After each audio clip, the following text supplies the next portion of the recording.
दोस्तों, स्वागत है आपका हमारे चैनल पर। आपकी फेवरेट सीरियल साथ निभाना साथिया में कनक को पड़ने वाला है जोरदार थप्पड़ और वो कोई और नहीं कहना ही मारेगी। अब दोस्तों, आने वाले एपिसोड में कनक जिस तरह से गेम खेल रही है गहना के साथ और गहना को घर से निकलवाने के लिए एक के बाद एक उसके साथ चाल चल रही है, लेकिन बेचारी गहना को ये बात समझ कहाँ आएगी। गहना तो कनक को अभी भी सीधा साधा समझ रही है कि अब तो कनक सुधर गई है, लेकिन कनक कहाँ सुधरी, वो तो वैसी ही है और ये बात गहना को समझ नहीं आ रही। लेकिन जल्दी ही ये सच्चाई सामने आ जाएगी जब एक के बाद एक सिचुएशन गहना के सामने कॉम्प्लिकेटेड होगी और एक दिन तो वो हेमा और कनक को दोनों को ही बातें करते सुन लेगी और अब गहना को पता चल जाएगा कि आखिर कनक उसके साथ करने की क्या कोशिश कर रही है।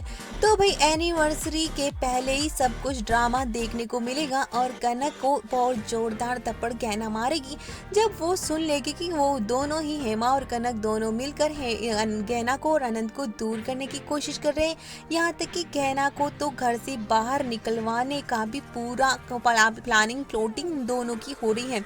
इस बात से पहले तो गहना का पूरी तरह से दिल टूटने वाला है और कह देगी गहना कि ये सब कुछ मैं तो आपको कितना समझने लगी थी कि आप सुधर गई हैं, लेकिन आप लोग कभी नहीं सुधर सकते। शायद ये मेरी ही भूल है कि मैंने आप लोगों का बार बार साथ दिया और आप लोगों पर विश्वास किया।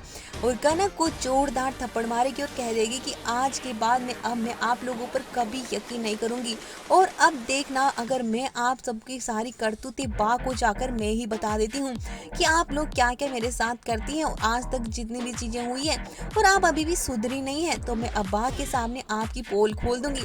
तो कनक और हेमा बुरी तरह से यहाँ डर जाएगी। यहाँ तक कि हेमा तो उसके सामने हाथ ही जोड़ लेगी कि अब तुम कहीं कुछ जाके मत बताना।